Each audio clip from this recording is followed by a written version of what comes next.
spotting in an area that most of SoCal rarely gets to see. We're talking about Old Town Orange, a place full of vintage charm and antiques dating back to the 1920s. And Andy Reesmeyer, looking very sharp this morning, is out there to tell us about it. Hey, Andy. Thank you, guys.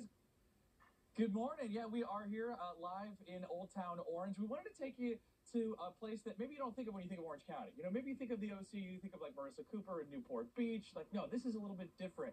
You've got a whole area here of historic homes. There's 1,400 homes, everything from California craftsmen to bungalows to Victorian homes, and of course all the people who make this possible, including Hugh here, who owns this whole block of homes, and he's restored and developed them all back to their original glory. And you brought your friend here, Towne. Tell us about why you wanted to buy these houses and what it is like to sort of have to maintain them and also bring them back to their original glory.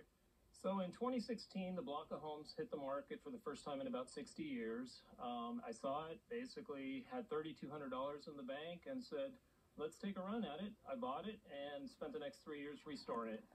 And you restore homes and kind of also restored T-Bone a little bit here.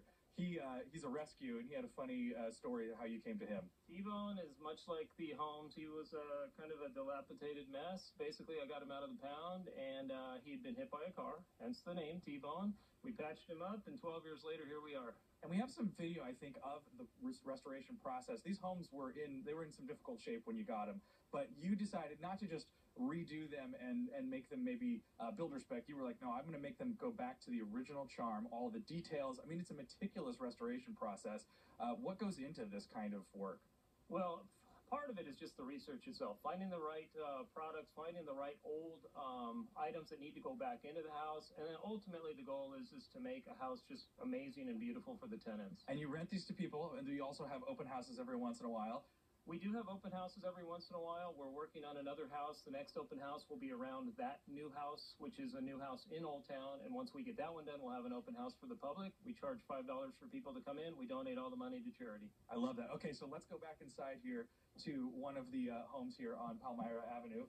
Hi, this is Sarah. Sarah lives in this house. This is amazing. Thank you for welcoming us in this morning. You got your coffee. Obviously, we're all a little tired, but we'll do our best. Such a great vibe in here. I'm really struck by the light. It's so warm and it's so cozy. What's it like to live in a place like this? Oh my gosh, it's the best. I mean, living in a place that has so much character and history is such a treat. And then to be able to see just Hugh's passion and intentionality with restoration firsthand is just a blessing. It's very cool. And it's a pretty small house, but the layout feels good. I mean, you're among a lot of other homes from that history. Did you go from a big house before and now this smaller one, or did you have an issue with the size? Yeah, so funny story. I actually lived in his smaller place 2 doors down before this. So I lived in his hidden cottage, which was 375 square feet. Oh my gosh. Yeah, seriously small. And so this is 550, and it feels huge. It's like a mansion to me. Yeah, it's very cool. I want to show you this other detail here. You know, we were talking about how cool all of this is. And so, Hugh, look at this. What's this?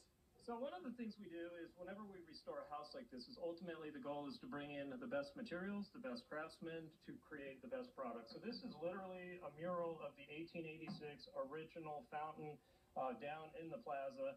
This is what it looked like back then. And then, of course, we work T-Bone into all of our motifs. So he's kind of our little mascot.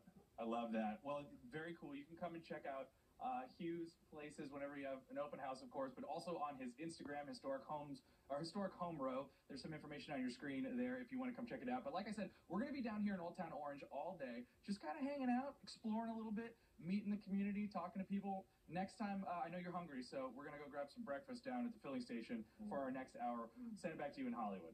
Okay, so people can come out and have a cup of coffee with you, Andy, if they go to the filling station? Is that what it's called? If you dare. If you dare. It's on Chris, the photographer. Oh, right. Okay. It's on us. We'll hook Listen, you up. Andy has 4 cars to pay for. It's a lot.